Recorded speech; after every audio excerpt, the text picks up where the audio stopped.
आसपास बोलण्याचा आवाज, आजूबाजूला होणारी हालचाल, अन्याय, अत्याचार, इतर चालू असलेला गोंधळ काहीच तिच्यापर्यंत पोहोचत नव्हतं असं नाही. ती स्तब्धपणे बघत होती. आज महिला अत्याचार प्रतिबंधक दिवस. महिलेला प्रतिबंध केव्हा करावा वाटेल? जेव्हा तिला स्वत्वाची जाणीव होईल. स्वत्वाची जाणीव केव्हा होईल? जेव्हा तिला स्वतःच्या अस्तित्वाची जाणीव होईल. अशाच एका अस्तित्वाची जाणीव झाल्यानंतर एक अस्तित्व फाउंडेशन निर्माण झालं. अशाच या अस्तित्व फाउंडेशनच्या अध्यक्षा अलकाताई कोथळे यांच्याशी आज आपण मला उमगलेल्या महिला या यूट्यूब चॅनलवर सहर्ष स्वागत करत आहोत. नमस्कार अलकाताई. नमस्कार वैशालीताई आणि नमस्कार मृणालीताई. नमस्कार अलकाताई. या अस्तित्व फाउंडेशनच्या अध्यक्षा तर आहेतच, त्यांनी सामाजिक कार्यात वेगवेगळ्या क्षेत्रात आपलं काम नोंदवलेलं आहे. जसं विशेषतः सांगायचं म्हणजे कोरोना काळातील काम त्यांचं, पूरग्रस्तांसाठी काम, दुष्काळग्रस्तांसाठी काम, वंचित महिलांसाठी काम, सेक्स वर्करसाठी काम, अशा वेगवेगळ्या क्षेत्रात त्यांनी वेगवेगळे कार्य करायचे. ते आपल्याला त्यांच्या स्वगतातून जाणून घ्यायचं आहे. तर अलकाताई, तुमचं आपण सुरुवातीपासून सुरुवात करूया. तुमचं माहेर कुठलं आहे? तुमचं शिक्षण कुठून झालं? तुमची या सर्व कार्याची सुरुवात कुठून झाली याबद्दल तुम्ही सांगा. माझं माहेर ब्रह्मपुरी इथे आहे. माझं शिक्षण म्हणजे मी फर्स्ट इयर असतानाच लग्न लवकर झालं माझं. फर्स्ट इयरमध्येच होती तेव्हा. मग इथे लग्न झाल्यानंतर मी यवतमाळला आली. यवतमाळला आल्यानंतर त्यात पुढचं शिक्षण माझ्या मिस्टरांनी मग इथे ॲडमिशन घेतली आणि मग डिग्री केली. त्यानंतर मी या कार्याला अशी सुरुवात केली की ते मला सांगावंसं वाटते. मी एक ब्युटिशियन पण आहे आणि सेंट ग्रामीण स्वयंरोजगार प्रशिक्षण संस्था यामध्ये मी स्वतः ट्रेनर आहे.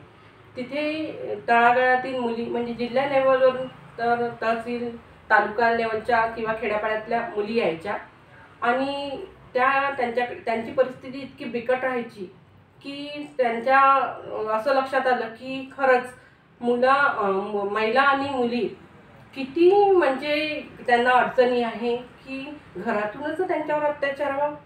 म्हणजे ही गोष्ट मला खूप मनाला लागली आणि त्यातल्या त्यात इतकी बिकट परिस्थिती असते त्यांची की 2 टाईमचं पोटाला अन्नसुद्धा नाही मिळावं. बाप दारुडा, आईला मारहाण करणं, भाऊ वेगळ्या नशेच्या आधी गेलेला, काकाची वाईट नजर, हा सगळं बघता बघता म्हणजे त्या मुली मला सगळं सांगायच्या की मॅडम असं घडते, फॅमिलीतूनच आमच्यावर कधी कधी अत्याचार होते पण आम्हाला बोलता येत नाही.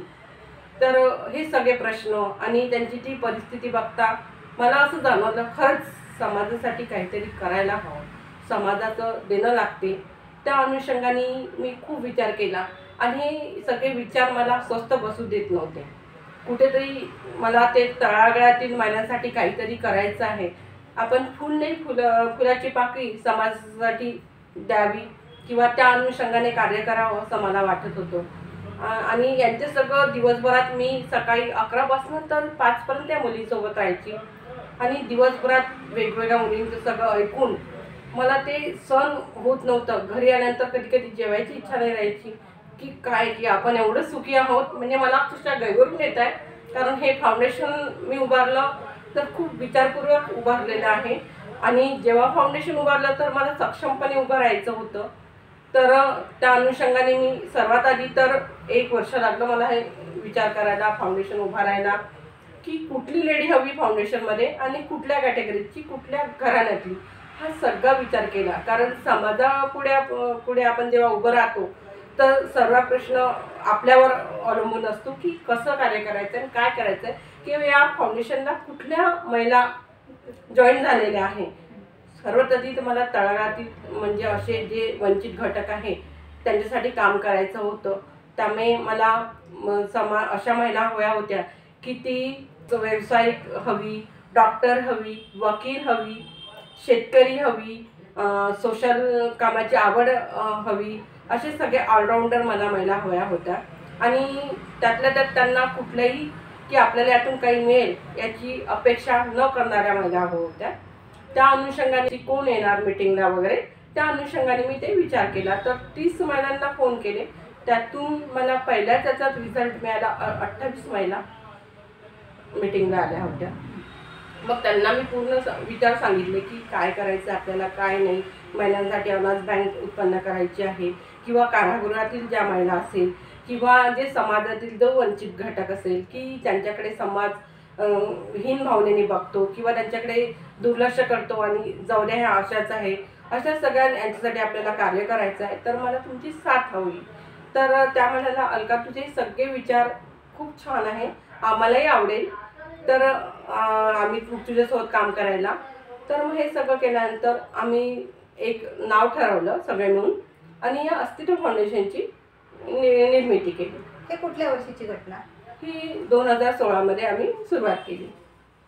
जेव्हा तुम्हाला या अस्तित्व फाउंडेशनची सुरुवात करायची किंवा समाज कार्य करायचं म्हटलं की आपल्याला घरचं, मुलांचं करिअर, त्यांच्या मुलांचं सगळं सांभाळून हे करावं लागतं.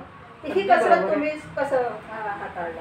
हे बघा, कुठलंही सुरुवातीला काम घेतलं तर ते तर सुरुवात आपल्यापासूनच करावं लागते. कधी कधी तर घरावर तुळशीपत्र ठेवण्याची पण तयारी पाहिजे. आणि जेव्हा समाजासाठी वाहून घेतो आपण, तर आपल्यालाच हे नाही राहत की आपण जेवलो आहे की नाही जेवलो, की काय करायला पाहिजे काय नाही. कधी कधी घरातूनही खूप विरोध होतो, पण ते पत्करूनही तयारी पाहिजे की आपल्याला खरंच कार्य करायचं आहे ना, तर मग तन धनाने आपल्याला उभं राहावं लागतं. यासाठी तुम्हाला कोणाचा प्रमुखपणे तुम्ही सांगू शकाल की हा यांचा मला पाठिंबा मिळाला म्हणूनच मी हे करू शकते? हे तर म्हणेल की जर माझ्या मिस्टरांचा जर पाठिंबा नसता तर मी हे कार्य करूच शकली नसती. ते माझ्यासोबत नसतं तरी त्यांचा पूर्णपणे मला पाठिंबा होती की तुला आवड आहे तू कर. आणि त्यांना दिसायचं की ही किती हळवी आहे, ही किती म्हणजे की दुसऱ्यांचं दुःख हिला सहन होत नाही आहे, तर हिला काहीतरी करू द्यायला पाहिजे की ही स्वस्त बसू शकणार नाही, हे त्यांना कळलं होतं. त्याच्यामुळे मला त्यांनी विरोध केलेला नाही. हां, की ते वेळ देऊ शकत नव्हते तर माझी चिडचिड व्हायची की मला असं वाटायचं की प्रत्येक महिलांच्या मागे एक त्यांचे मिस्टर ठामपणे उभे राहतात. तर मला ती खंत वाटायची सुरुवातीला की मला हे वेळ देत नाही, मला हे समजून घेत नाही, मी इतकं कार्य करते आहे, हे करत आहे की लोक म्हणजे हे सगळं बघताना मला थोडं दुःख व्हायचं. पण ते मग म्हणायचे की जर तुझ्याकडे लक्ष दिलं तर इकडे कोण करेल. हे सगळा विचार करून मग मी स्वतःला समजून घ्यायची नाही, कार्य करायचं आहे तर आपल्याला झटावं लागेल. आणि मेन म्हणजे हे फाउंडेशन उभारलं तर माझ्या सगळ्या मैत्रिणींचा सपोर्ट खूप होता. म्हणजे बघा, टाळी जशी एका हाताने वाजत नाही तशीच कुठलं संघटनही एकटीनेच होत नाही. हे संघटन माझं नाही, माझ्या पूर्ण सर्व मैत्रिणीचं आहे. ते अस्तित्व फाउंडेशनची तुम्ही स्थापना केली आणि त्यानंतर नाव तर खूप त्या अस्तित्व फाउंडेशनचं खूप मोठं आहे. पण जेव्हा सुरुवात करत होते तुम्ही आणि तुम्हाला असं वाटलं की आपण सामाजिक उपक्रम राबवावे, तर सुरुवातीला तुम्ही कुठल्या प्रकारचे उपक्रम हाती घेतले किंवा महिलांचं संघटन जे आज गायत इतकं मोठं तुम्ही केलेलं आहे, तर ते संघटन कौशल्य तुम्ही कसं काय आत्मसात केलं? हो, तर हे बघा, जर कुठलंही चांगलं कार्य केलं तर समाजात म्हणजे दृष्टिकोन सुरुवातीला पाहण्याचा वेगळा असतो, पण आपल्या कार्यच बोलत असतं. आणि महिला आता ते कसं म्हणतात ना, मोत्याची माळ ती अशीच म्हणजे ओवत गेलं की तयार होते ना, त्याप्रमाणे आम्ही छोटंसं रोप लावलं होतं. त्याचं वटवृक्ष केव्हा झालं हे मलाच कळलं नाही. आणि सगळ्यात आधी तर मी महिलांसाठीचे सगळे जे प्रश्न आहेत ते उचलले. त्यासाठी महिलांसाठी अनाज बँक, की आपली कुठली बहीण उपाशी नाही राहायला पाहिजे, तिला पोटभर अन्न मिळावं म्हणून आम्ही काय करायचं की सगळ्या फाउंडेशनचे ज्या सदस्य होतो ते रोज आपण स्वयंपाक करतो आहेच, पण त्यातून थोडं बाजूला काढून ठेवायचं. म्हणजे हे करायचं. डाळ संकल्पनाचमुळे तुमची खूप चांगली आहे. सुरुवातच अनाज बँक, सुरुवातच ही आमची अनाज बँक पासून झालेली आहे. आणि त्या पिरियडमध्ये मग आमच्याकडे आम्हाला असं नाही की कोणालाही देऊन द्यायचं, की जो पोट भरलाय त्याच महिलाला आपण देतो असं नाही, की कुठेही आधी आम्ही पाहणी करायचो. म्हणजे आमचं हे होतं की आधी आखून घ्यायचं की आपल्याला कुठलं कार्य करायचं. अनाज बँक आता जर हातात घेते ती कोणालाही न्यायचं अन्न न देता, की खरंच जी उपाशी आहे, उघड्यावर झोपलेली आहे, अशा लोकांसाठी तिला पोटभर अन्न नाही आहे, घरातली खूपच बिकट परिस्थिती आहे, करता पुरुष नाही आहे, तर अशा फॅमिली आम्ही लिस्टमध्ये लिहून मग आधी त्या फॅमिलीला मदत करायची. आणि मदत करताना हा सर्वांगी मदत अशी असायची की सकाळच्या पेस्टपासून तर रात्रीच्या ब्लँकेटपर्यंत. असं नाही की काही द्यायचं, जे करायचं तर खरंच याच्याने करायचं, नाही तर काय करतो की मदत करायची, संपूर्ण गरज पूर्ण करायची. आता तुम्हाला एक छोटंसं बडनेराचं उदाहरण सांगते मी, की डायलिसिसवर 2 दिवसांनी त्या तरुणाला ठेवावं लागत होतं. तर आणि 1 महिन्यातून 2दा रक्त द्यावं लागतं आणि परिस्थिती खूप हालाकीची होती. तर 2 छोटे बाळ होते, की एक 10 वर्षाचं होतं आणि एक 8 वर्षाचं होतं. तर आम्हाला आमच्यापर्यंत ते लोक आले की त्यांना माहीत पडलं की अस्तित्वाचं कार्य खूप चांगलं आहे आणि अशा प्रकारे मदत करतात. तर ते मला भेटायला आले. तर मॅडम हे म्हणे आणि आम्हाला तुमच्याकडनं मदत हवी. तर आपण कोणाकडं पटकन विश्वास न ठेवता आम्ही पूर्ण फाउंडेशनची गाडी केली, महिलांनी गाडी केली आणि आधी त्या खरंच गरज आहे का म्हणून त्या फॅमिलीला भेटायला गेलो. तिथे गेल्यानंतर अक्षरशः पाहिल्यानंतर अश्रू आम्हाला अनावर झालेले होते की मग आम्ही ते सगळं बघितलं.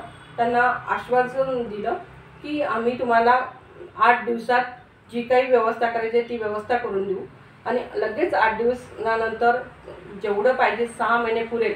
सकाळच्या बिस्किटपासून तर रात्रीच्या जे काही लागतं ते जीवनावश्यक वस्तू त्या सगळ्या एका गाडीमध्ये भरल्या. 6 महिने पुरेल एवढी त्यांना मदत केली. आणि आम्हाला माहीत होतं की आम्ही बघून आलो होतो तो केव्हाही जाणार होतो. कारण परिस्थिती तर अगदी आणि बिकट असल्यामुळे जी दवा पण होती ती तर त्यांची संपलेलीच होती. आणि आम्ही पण काही आपण गरिबाला मदत करतो तर बिचारांची पूर्ण गरिबी तर आपण सुद्धा नाही त्यांच्यावर ठेवू शकत ना. पण एक माणुसकी ह्या नात्याने आम्ही तेवढी मदत केली. आणि त्या लेडीला म्हटलं की तुला मी सक्षम करण्याचा प्रयत्न की तुला शिवणक्लामचं ट्रेनिंग देतो, तू ते शिक. पण तिचं बडनेरावरून यवतमाळला येणं हे शक्य नव्हतं आणि तिची मग आम्हाला तशी काही इच्छा दिसली नाही.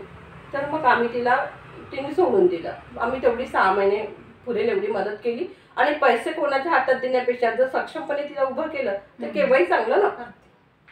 असेच तुम्हाला हे कार्य करताना काही कटू अनुभव, काही चांगले अनुभव आले असेल, काही वेगवेगळ्या अडचणी आल्या असेल, त्या संदर्भात काही? अडचणी तर खूप आल्या मॅडम. कुठलंही कार्य करायचं म्हटलं की संघर्ष हा आलाच. कारण बघा ना, आता एक तुम्हाला आपल्या एक कोल्हापूरलाच सांगते. कोल्हापूरची घटना सगळ्याच महाराष्ट्रभर लोकांना माहिती आहे. तिथे कोवाड म्हणजे पूरग्रस्त भागामध्ये आम्ही पाहणी केली असता आम्हाला लक्षात आलं की सगळ्या ठिकाणी शासन पोचलेलं आहे, सामाजिक कार्य करते पोचलेले आहे, पण कोवाड या ठिकाणी कोणी पोचलं नाही. तर आम्ही विचार केला पूर्ण. मी आपल्या कोल्हापूरला माहिती काढली आणि आम्हाला मग तिथलाच पत्रकार घेतला मी कोल्हापूरचा, त्यांच्याकडनं पूर्ण अपडेट घेत होती.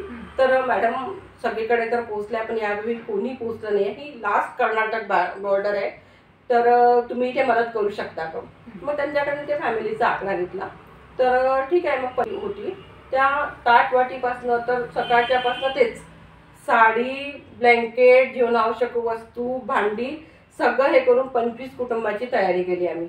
आणि यामध्ये माझ्या पूर्ण फाउंडेशनच्या महिलांचा खूप खूप मोठा सहभाग आहे, हातभार आहे. त्या मी तर प्रत्येक वेळी हेच म्हणेन, हे माझं नाही, त्या आहे म्हणून मी आहे. त्याच्यामुळे प्रत्येकाने एकमेकांचं अस्तित्व जपलेलं आहे. नाही आणि कुठलंही कार्य एकटीने करण्यापेक्षा जर सोबतीने केलं तर ते व्यापक होऊ शकतं. त्याच्यामुळे त्यांचा खूप सपोर्ट झाला आणि आम्ही ती तयारी केली. आणि आपल्याच येथील मी नाव घेणार नाही, ते लोक असतात की पहिले विश्वास देतात की आम्ही तुम्हाला देऊ. वेळ त्यांनी आम्हाला सांगितलं की हे शक्य नाही आहे. अशा वेळेस काय करायला पाहिजे होतं. माझ्यासाठी ते किती मोठा शॉक न्यूज होती. आपण तोंडावर पडतो. 2 दिवस राहिले आहे, मला पूर्ण मी तयारी केलेली आहे, पॅकिंग झालेलं आहे, आमचं तिकीट्स निघाले आहे, सगळं झालेलं आहे. आणि आम्हाला आता कळतं की ट्रान्सपोर्टचा जो खर्च देणार होता तो मॅडम आम्ही देऊ शकत नाही. मग मी खचून जायला पाहिजे होतं की काय करायला पाहिजे होतं. त्यावेळेस एक महिला म्हणून तुम्ही सांगू शकता की काय स्थिती झाली असेल माझी. मग त्या दिवशी फक्त शांत राहिली. दुसऱ्या दिवशी म्हटलं आपण आता तर मग करूनच दाखवायचं हे, की महिला एवढ्या कमजोर नका समजू, करूनच दाखवायचं ना. आपल्याला करायची आहे ना मदत, आपण हात घातलेला आहे ना याच्यामध्ये, तर ते खरंच करायचं. आणि मग आम्ही गेलो चिंतामणी ट्रॅव्हल्सच्या मालकाला भेटायला. ते म्हणतात ना चांगल्या कार्यासाठी कोणी धावून येतं. त्यांनी अक्षरशः की तुम्ही इतकं सुंदर महिला काम करताय की तिथपर्यंत पोचणं साधी गोष्ट नाही आहे, तुम्ही हे चांगलं कार्य करताय म्हणून त्यांनी आम्हाला 2 दिवसांनी जायचं म्हणून पूर्ण डिक्की खाली करून प्रवाशांना म्हटलं की सामान तुम्ही स्वतः हे अशा महिला जात आहात तर हे सगळं सामान आम्हाला डिक्कीमध्ये भरून द्यायचं आहे त्यांचं, तर तुम्ही सगळं हे गेला. तर ते प्रवासी सुद्धा तयार झाले आणि पुन्हा डिक्की आमच्यासाठी खाली झाली. चांगल्या कार्यासाठी चांगल्यांचं हां. समर्थन भेटलं आणि तुम्हाला. ते नंतर ते तर जाऊ द्या, तिकीट ज्या काढल्या होत्या जाणं येणं तर पूर्ण त्यांचा खर्च सुद्धा त्यांनीच केला. आणि कोल्हापूरला पोहोचल्यानंतर डायरेक्ट आम्ही सगळं लिगली गेलो आणि कलेक्टरला भेटलो, लिगली लेटर दिलं. आणि कोल्हापूरचे जे पत्रकार होते त्यांचे रिलेटिव्ह होते ते आमच्या 3-4 जण आमच्या सोबत आले आणि त्यांनी म्हटलं की आमच्या कोल्हापूरच्या लोकांना सुचलं नाही, पण आज यवतमाळच्या या रणरागींना आम्हाला टायटल मिळालं होतं तिथे, की या रणरागींना कसं कळलं की आमच्या ह्या व्यथा की यांना त्या समजू शकल्या. आणि तिथे गेल्यानंतर आम्हाला आमचाच भरोसा होता की आम्ही तिथून सुखरूप परत येऊ. आता ही घटना खरंच म्हणजे अक्षरशः शहारे आणणारे आहे. आम्ही रोड विसरलो, लास्ट कर्नाटक बॉर्डरच्या इथे गेलो, रात्रीची वेळ, किर्रा अंधार, लाईन गेलेली, स्वतः आम्ही घाबरून गेलेलो, आपण कुठे आलो काय आलो. पण एक मनात होतो नाही कार्य करायचं आहे ना आपल्याला, हे करूनच जायचं आहे. असं करत करत रात्रीचे 1 वाजता त्या ठिकाणावर पोचलो. त्यानंतर तिथलं ते दृश्य बघितलं, ते लोक अक्षरशः वाट पाहत होते. त्यांना सांगितलं होतं की यवतमाळला महिलांची जी टीम येतात तुमच्यासाठी मदत घेऊन येतात. ते खरंच ते सगळे इतक्या आशेने आमच्याकडे पाहत होते. ते झाल्यानंतर पोचलो तिथे एका मंदिरात आम्हाला ती व्यवस्था केली होती, सगळ्या लोकांना बोलवलं होतं तिथे. आधी पाहणी केल्यानंतर की आमचे चिखलात पाय असे होत होते, त्यांची भांडे सोनं नाणं सगळं संसार उद्ध्वस्त झाला होता. फक्त अंगावर कपडे तेवढेच ते उरलेले होते. म्हणजे खूप परिस्थिती होती. तर अशा प्रकारे आमचा कार्य म्हणजे आगग्रस्त किंवा पूरग्रस्त असो किंवा दुष्काळग्रस्त असो, जिथे शासनाची मदत नाही पोचत तिथे आमचं अस्तित्व फाउंडेशन पोचते. असं एक क्षेत्र असतं, म्हणजे क्षेत्र नाहीच म्हणायला पाहिजे, अशी एक जागा आहे की भला माणूस किंवा कुठलाही माणूस म्हणा तो तिथे जायला घाबरतो. त्याचं नाव जरी ऐकलं तरी अंगावर शहार येतं. अशी म्हणजे जेल. त्या बंदिवान महिलांसाठी आपण काहीतरी करायला पाहिजे, त्यांच्यासाठी सुद्धा त्यांना पण सक्षम करायला पाहिजे. तिथे सुद्धा तुम्ही जाऊन आला, तर त्यांच्यासाठी काहीतरी करायला पाहिजे. ही भावना कशी हे झाली आणि तुम्ही त्यांच्यासाठी काय केलं? मी कारागृहातील बंदिवान बांधव असो किंवा महिला असो, त्यासाठी एकच बघा, स्वतः म्हणजे जन्मजात कुणी गुन्हेगार नसतो, परिस्थितीमुळे तो गुन्हेगार बनतो. तर आपण अशा लोकांना वाईट का टाकायचं, की त्यांना का समजून घ्यायचं नाही. आणि महिला म्हटलं तर कारागृहात जर ती एकदा गेली तर तिला कैदी महिला म्हटलं की तिच्याकडे समाजाचा पाहण्याचा दृष्टिकोन फार वेगळा असतो आणि समाज स्वीकारत नाही. हे बघा, गुन्हा करताना साधं कोणी बघितले तरी त्याच्यावर गुन्हा नोंदला जातो.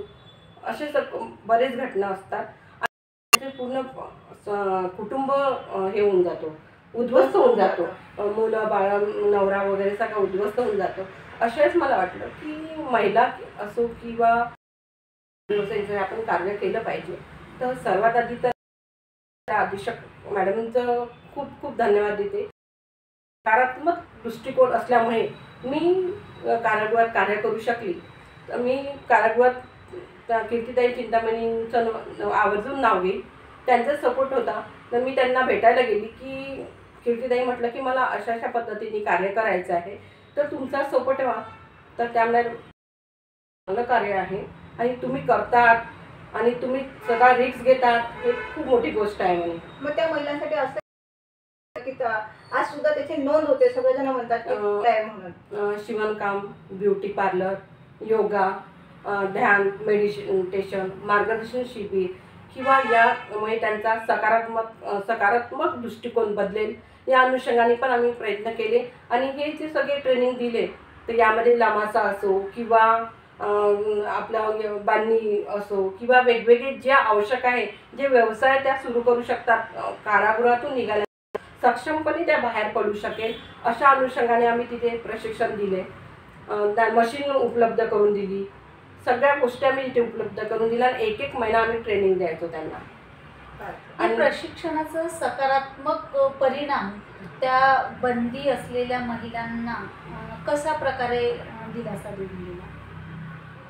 त्यांच्या हे त्यांचं ते एक मला असं म्हणता येईल की हा त्यांचा दृष्टिकोन सकारात्मक होता. त्यांनासुद्धा कुठेतरी बाहेर पडताना आपण सक्षमपणे बाहेर पडावं असंच वाटत होतं. आणि आम्ही लेडीज असल्यामुळे एक लेडीज दुसऱ्या लेडीजला समजून घेत आहे आपल्याला एवढ्या, मग त्यामध्ये आम्ही प्रशिक्षण तर द्यायचोच, पण मग रक्षाबंधन असो किंवा संक्रांत असो तर त्यांना असं एकटेपणा जाणवू नये की आपलं कोणीतरी आहे बा, म्हणून आम्ही हे सुद्धा सण तिथे साजरं करायचं.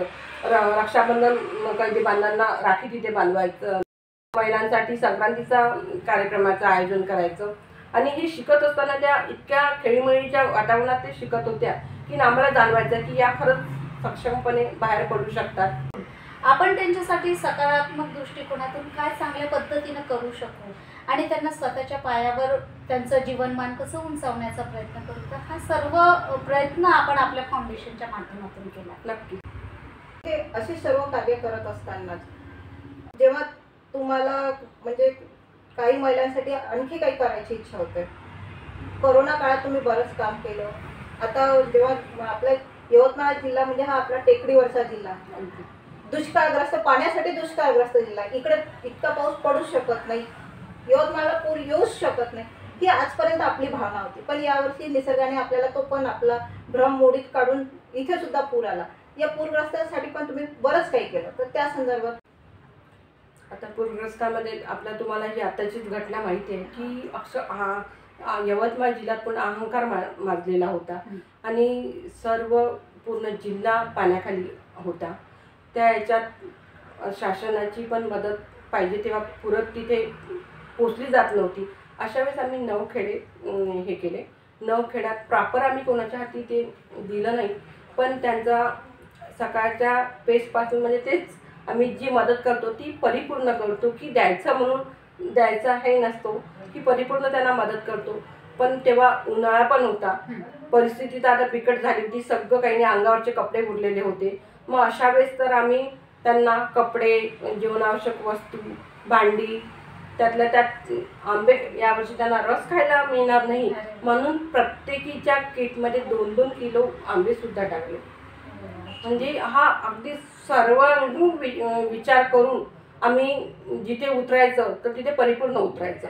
आणि माझ्या सगळ्या महिला माझ्यासोबत राहायच्या की अलका जे आम्ही तुला सपोर्ट करतो. आणि परत एक मला सांगावंसं वाटतं की आम्हाला कुठलं फंडिंग नाही किंवा कुठून आर्थिक मदत नाही आहे, आम्ही स्वतः महिला करतो आहे, सगळ्या मिळून आम्ही हे सगळे कार्य करतो आहे. तर खरंच सांगायचं तर कुठलाही सामाजिक उपक्रम राबवायचं म्हटलं तर तिथे जोपर्यंत अर्थ म्हणजे पैसा जोपर्यंत जवळ येत नाही तोपर्यंत कुठल्याच गोष्टी साध्य होत नाही. तर या पैशांची जुळवाजुळव करताना कशा पद्धतीनं तुम्ही ते जुळवाजुळव करायच्या आणि कशा पद्धतीने तुम्ही तुमच्या जे फाउंडेशनची लोक आहेत किंवा ज्या महिला आहेत तर त्यांच्यापर्यंत पोहोचून त्यांना सांगायच्या तुम्ही? आता आगग्रस्ताची घटना आत्ताचीच यवतमाळची आहे. मी ग्रुपला मॅसेज टाकून द्यायचं, तर 2 दिवसांनी मला मॅसेज होता, अलका मी 10 किलो हे देते, 20 किलो गहू देते, 30 किलो साखर देते. म्हणजे 8 दिवसात इतकी परिपूर्ण मदत व्हायची की आता यवतमाळची घटना आगग्रस्त हे तिन्ही कुटुंब गेले होते अमोलेशनकडे, जी घटना घडली होती इथे कुठला शासकीय असो शासकीय मदत पोचली नाही किंवा राजकीय मदत पोचली नाही की कुठल्या सामाजिक होण्याची मदत पोचली नाही.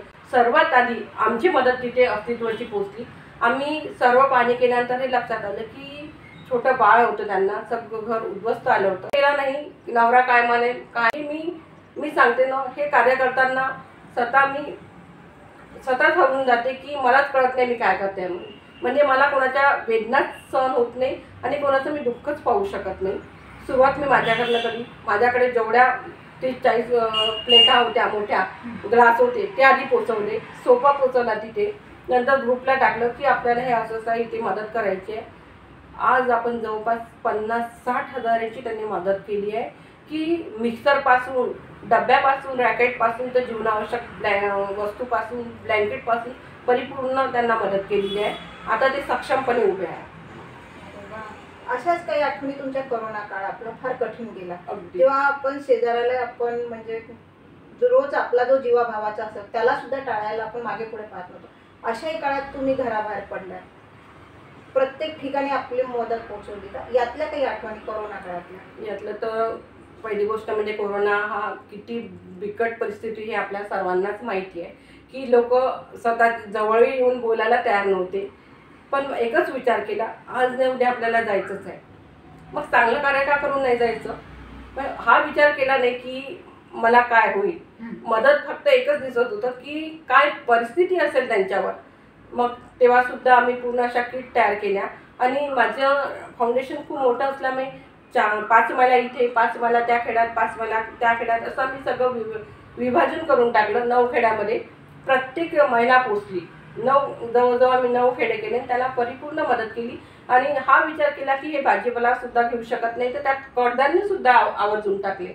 म्हणजे अशा पद्धतीने. आणि त्यानंतर त्यांना काढा आणि विटॅमिनच्या गोळ्या वगैरे सगळं, मेडिसिन आणि जेवणावश्यक वस्तू हे सगळं पोहोचवलं त्यांना. या व्यतिरिक्त आणखी कुठल्या क्षेत्रात तुम्ही आवर्जून काम केलं की नाही, मी त्यात केलं आणि त्याची माझी नोंद व्हायला हवी? हां, तर महिला आणि मुलींसाठी आम्ही सक्षमपणे उभं राहिलो की समाजात महिलांना किती ती शिकलेली असो, अशिक्षित असो की शिक्षित असो, कुठेतरी तिला त्रास आहेच, ती सुखी नाही आहे. तर मला हे जाणवलं की महिलांनी स्वतःच्या पायावर खंबीरपणे उभं राहावं, की तिला घरच्यांसमोर हात पसरायची वेळ नाही यावी किंवा ती सक्षमपणे उभी राहावी. म्हणून मी महिला आणि मुलींसाठी वेगवेगळ्या कार्यशाळेचे आयोजन केले. त्यामध्ये लामासा, बांधणी print, English speaking, beauty parlour, शिवणकाम, कॉम्प्युटर कोर्स असे वेगवेगळे आम्ही ट्रेनिंग लावले महिलांसाठी आणि सक्षमपणे महिलांना आधी सक्षम करून त्यांना त्यांच्या पायावर उभं केलं. आणखी असेच कुठले कुठले उपक्रम आहेत की ज्याद्वारे मुली आज स्वतःच्या पायावर उभ्या आहेत? तर मला यात एक सांगावं वाटेल की पार्लर म्हणजे मी एक स्वतः ब्युटिशियन आहे 1 वर्षापासून. पण मी स्वतः पार्लर का नाही टाकलं यासाठी की जर मी पार्लर टाकलं असतं तर मला स्वतःचं स्वार्थ हे झालं असतं. मी आणि गुंतून गेली असती. मला समाजकार्य करायचं होतं आणि सक्षमपणे मला समाजासाठी काही देणं लागते, अनुषंगाने कार्य करायचं होतं. आणि मी जेव्हा अशा महिला राहायचं त्यांच्याकडून पैसे न घेता माझ्या घरीसुद्धा कितीतरी मुलींना शिकवलं आणि त्यांना त्यांच्या पायावर उभं केलं. असे कितीतरी उदाहरण आहेत. मग तेव्हा विचार केला नाही की यासाठी काय खर्च येतो काय नाही. स्वतः मी आणून द्यायची आणि त्यांना पूर्ण शिकवून त्यांच्या पायावर त्यांना उभं करायचे. आज महिला अत्याचार प्रतिबंधक दिवस आहे. आजही आपल्याला हा दिवस मानवावा लागतो. तुम्हाला वाटते का की आज स्त्री पुरुष समानता आली आहे म्हणून? नाही. आताही महिलांना उचलल्या जातेच की आज समाज कार्य करणारी असो, राजकीय असो, कुठल्याही क्षेत्रातली महिला असो, आज मी सांगते ना की मला काय हे कार्य करताना किती त्रास झाला हे तुम्ही समजू शकता की महिलांना आजही ती पुढे जात असेल तर ओढण्याचं काम समाज करतोच. ताई, बरेचदा काय होतं की स्त्री पुरुष समानता असं म्हटलं जातं, परंतु काही अंशी जे दोषारोपण स्त्रियांवर केलं जातं, तर आपण या बाबतीत काय म्हणाल?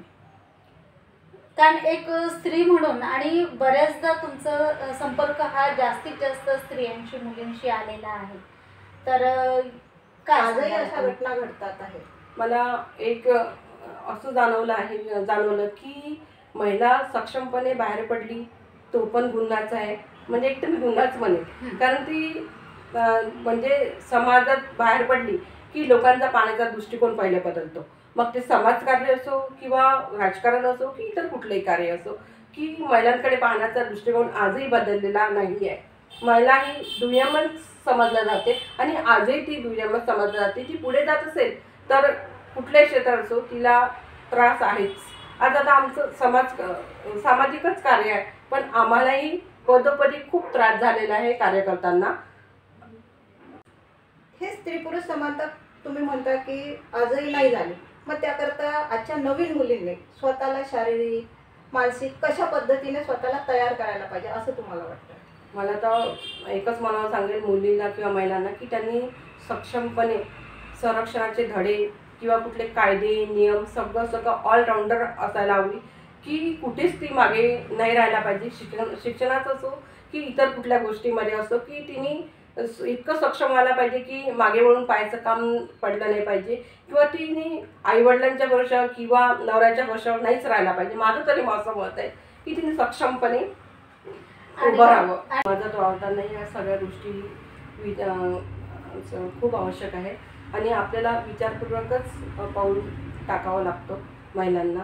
आणि कितीही विचारपूर्वक महिलांनी पाऊल टाकलं तरी समाज आहेच. समाज तर आहेच, कशाला राहतो समाज, पण त्याला त्या तोंड- गोष्टीला राहतो. तोंड या कसं द्यायचं? समाजाकडे आज तुम्ही आज या समाजाकडे एक निकोप दृष्टीने किंवा निसंशयपणे कसं बघता की आज मुली डॉक्टरही होतात, आपण म्हणतो की सगळ्या क्षेत्रात आज महिला आहे, तरी आज एक तुम्ही इतक्या वर्षाचं काम करता समाजात, एक निकोप दृष्टीने निसंशयपणे कसं बघता की महिलांसाठी कसं सुरक्षित बघता की आजही आहेच? नाही, ती आजही सुरक्षित नाही. कारण पदोपदी तिला कुठला प्रसंगाला फेस करावं लागेल हे तिचंच तिला कळत नाही. केव्हा तिच्यासोबत कुठली घटना घडेल हे तिलाच माहिती नाही आहे. त्याच्यामुळे मी महिलांच्या बाबतीत तर म्हणजे हे आजही सुरक्षित नाही आणि मी सांगूच शकत नाही ती खरंच सुरक्षित आहे म्हणून. कारण पदोपदी तिला हे कार्य करताना तुम्हाला पहिलं काहीतरी पारितोषिक भेटलं असेल. जेव्हा पहिलं आपल्याला पारितोषिक भेटते किंवा एखादा आपला सन्मान होतो तर आपल्याला एक वेगळ्या प्रकारचे हुरूप येते की नाही, मी काहीतरी केलं म्हणून हे मिळालं ना, आता मला असंच करत जावं लागेल पुढे. तर असं कुठल्या पहिल्या पारितोषिकाची किंवा गौरव चिन्हाची तुम्ही नोंद कराल? सावित्रीबाई फुले नारीरत्न पुरस्कार पहिला मिळाला.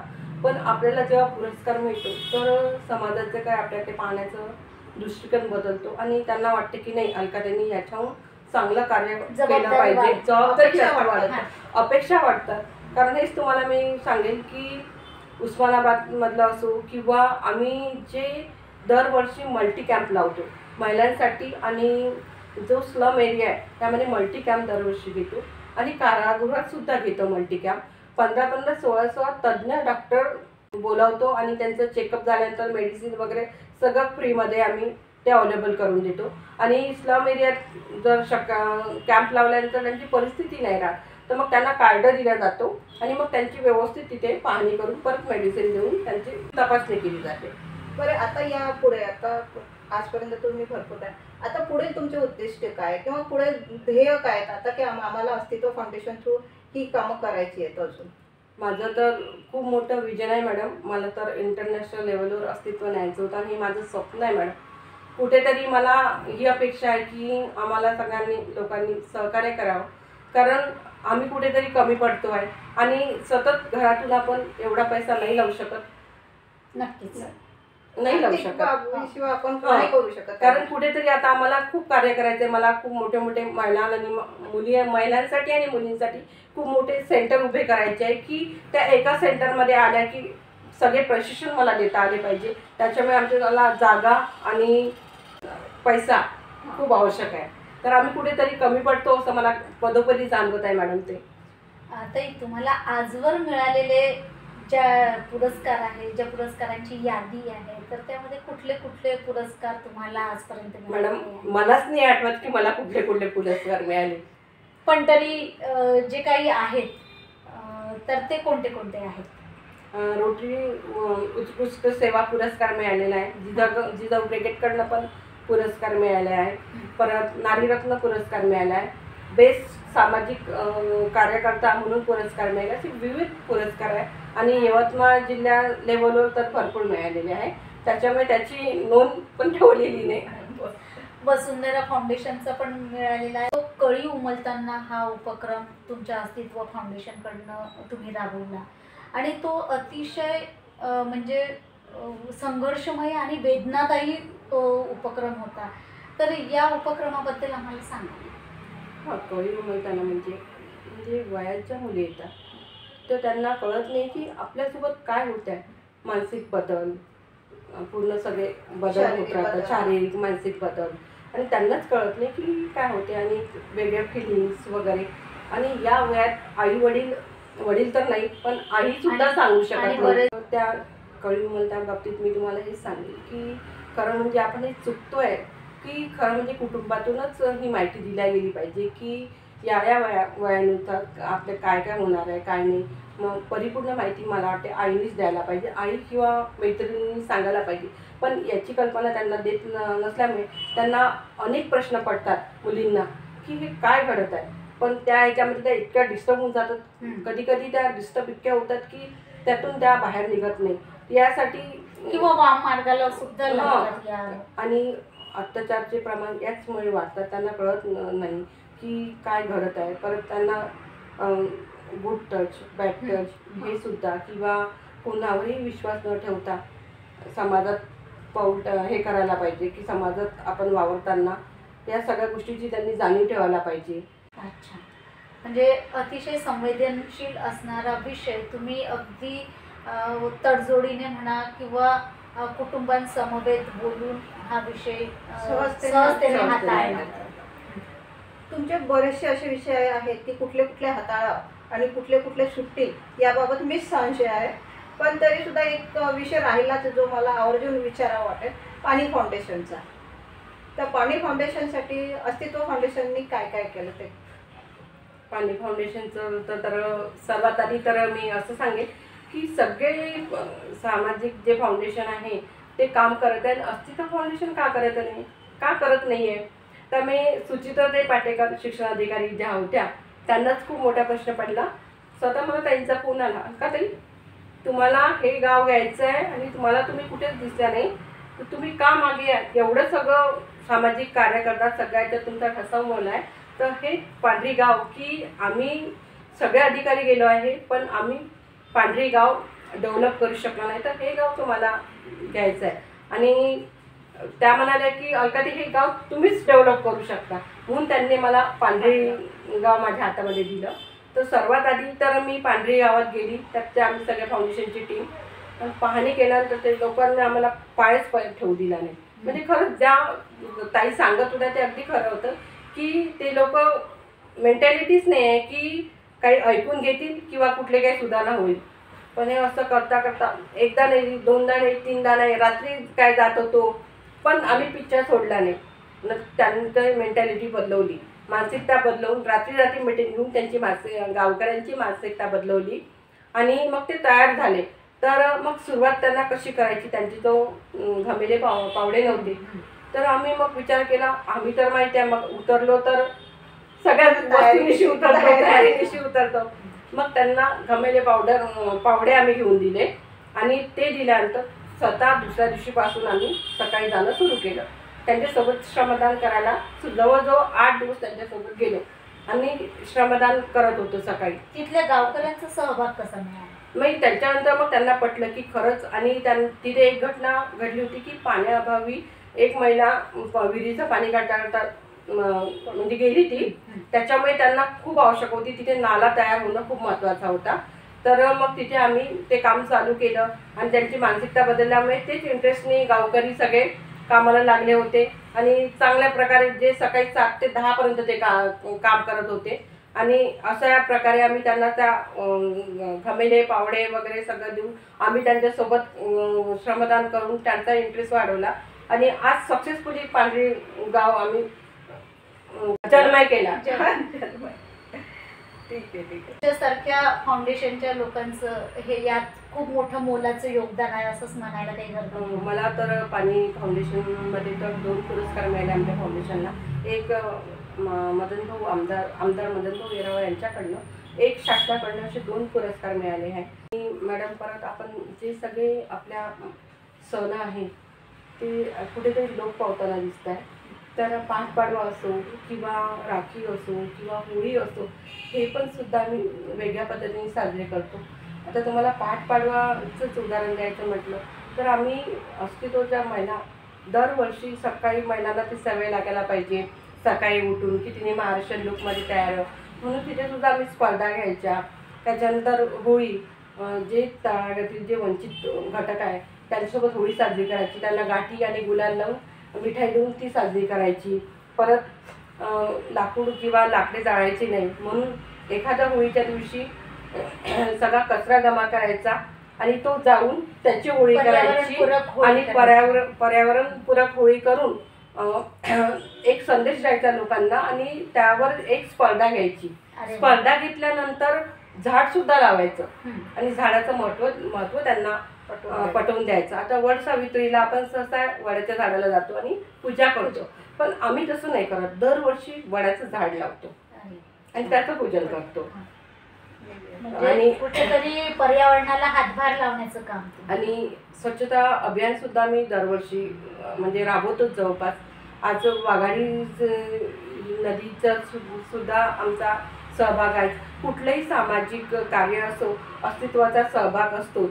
बेटी बचाव आणि बेटी पढाव याबद्दलही मी तुम्हाला थोडं सांगू इच्छिते की अक्षरशः आम्ही फाउंडेशनच्या महिलांनी बेटी बचाव बेटी पढावर एक थीम तयार केलेली आहे. मी तुम्हाला त्यातले फोटोही काही दाखवू शकते की मुलगी का नको, मुलगा हवाच. आजही हा अट्टास का की तिला गर्भातच मारून टाकला जातो, ही कुठेतरी कमी व्हायला पाहिजे, थांबवायला पाहिजे असं मला वाटते. त्यासाठी आम्ही थीम तयार केली आहे. ती खूप म्हणजे आम्ही कुठलेही सामाजिक हे असेल कार्यक्रम तर आम्ही आमची थीम तिथे ते प्रेझेंट करतो. मी असं ऐकलं की तुम्ही न्यू इयर सुद्धा फार वेगळ्या तऱ्हेने मनवता. हां, ते तर मॅडम सगळेजण वर्षाचा शेवट आणि न्यू इयर खूप थाटामाटात साजरे करतात. दरवर्षी रात्री 10ला बाहेर पडतो तर घरी 12ला येतो. आणि मग आम्हाला जिथे जिथे जाणवते की उघड्यावर झोपी गेलेला त्याच्यावर मायेचं पांघरून आम्ही घालतो. म्हणजे आम्हाला घरी यायलाच 12 वाजते, पण दरवर्षी आम्ही त्यांच्यावर मायेची देत असतो. प्रत्येकाला एक ब्लँकेट देऊन. म्हणजे तुम्ही सुरुवातच तुमच्या सेवा कार्यापासून करता. नवीन वर्षाची सुरुवातच तशी करतोय. आणि गुढीपाडवा पण आम्ही मग त्याच्यामध्ये सुद्धा गुढी उभारायची, फॅमिली गुढी आणि रांगोळी अशा सुद्धा मी स्पर्धा राबवतो. परत एक सांगायचं राहिलंच की स्पर्धा परीक्षेचं मार्गदर्शन आणि महासंविधान महापरीक्षा याच्यावर सुद्धा आम्ही परीक्षा घेतलेल्या आहे. राज्यस्तरीय वेगवेगळे निबंध स्पर्धा घेतलेली आहे. जी विषय हाताळायला पाहिजे त्या कसा घडवाल युवक, आजचा युवक असे सुद्धा विषय घेऊन आम्ही राज्यस्तरीय निबंध स्पर्धा राबवित असतो. म्हणजे तरुणांना सुद्धा तुम्ही तुमच्या उपक्रमामध्ये सामील करून त्यांना एक संदेश देत असता. वेगवेगळ्या मुलं आणि मुलींना वेगवेगळे स्पर्धात्मक परीक्षा असो किंवा महासंविधान परीक्षा असो किंवा कुठली आज स्पर्धेचं युग आहे. या विज्ञान युगात आजचा युवक खूप महत्त्वाचा आहे, टिकला पाहिजे. युवक असो की युवती असो ती टिकली पाहिजे, ती कुठेतरी कमजोर नाही पडायला पाहिजे. म्हणून याची सुद्धा मार्गदर्शन शिबिर आम्ही राबवत असतो. वेगवेगळ्या कार्यशाळेचे आयोजन करीत असतो. हे म्हणजे सामाजिक क्षेत्रात सगळ्याच महिला येत नाही, पण काही महिला येऊ इच्छितात. बऱ्याच जणांना तुमच्या अस्तित्व फाउंडेशनशी जोडायचं आहे, तर अशा महिला येऊ इच्छिणाऱ्यांसाठी तुम्ही काय संदेश द्याल? त्यांना तर एकच सांगेन की त्यांचं अगदी फाउंडेशनमध्ये स्वागत आहे की खरंच तळागाळातील महिलांसाठी जर आपल्याला झटायचं असेल तर म्हणजे समाजातील सर्वच महिला जर एकत्र आल्या तर मी व्यापक पद्धतीने कार्य करू शकेल असं मला वाटते. त्याच्यामुळे सगळ्यांचं स्वागत आहे अस्तित्वामध्ये. आजचा हा तुमच्याशी बातचीतचा जो खेळ झाला तो सर्वांगीण फार समाजोपयोगी होईल असंच मला वाटतं. वरच्या शिखरावर जे पोचलं हे माझ्या सर्व सखींचा सपोर्ट होता, म्हणून मी ते आज वरच्या शिखरावर नेऊन पोचवलेलं आहे. हे माझं नाही तर माझ्या सगळ्या टीमचं श्रेय हे हे मलाच नाही तर माझ्या पूर्ण टीमला श्रेय जाते. तर अलकाताई, तुम्ही आज आमच्याशी दिलखुलासपणे बातचीत केली आणि अतिशय तुमचे जे काही सामाजिक उपक्रम आहेत तर ते सामाजिक उपक्रम पद्धतीने राबवले तर ते सगळे उपक्रम आपण लोकांसमोर लोकाभिमुख मांडलेले आहेत. तुमच्या या कार्याला खूप मोठ्या प्रमाणामध्ये यश लाभो आणि तुम्ही उत्तुंग शिखर गाठो हीच सदिच्छा मी या ठिकाणी व्यक्त करते. आणि तुम्हाला जे पुरस्कार मिळालेले आहेत तर या पुरस्काराबद्दल मी तुमचं मनस्वी अभिनंदन करते. आणि आमचं यूट्यूब चॅनल आहे आम्हाला उमगलेल्या महिला, ज्यामध्ये वैशालीताई हिरे आणि त्यांच्यासोबत मी मृणालिनी दहिकर, तर आम्हा दोघींकडनं भरभरून अशा शुभेच्छा देत आम्ही आपला निरोप घेत तुम्हाला मनापासून शुभेच्छा देतो. धन्यवाद. नमस्कार.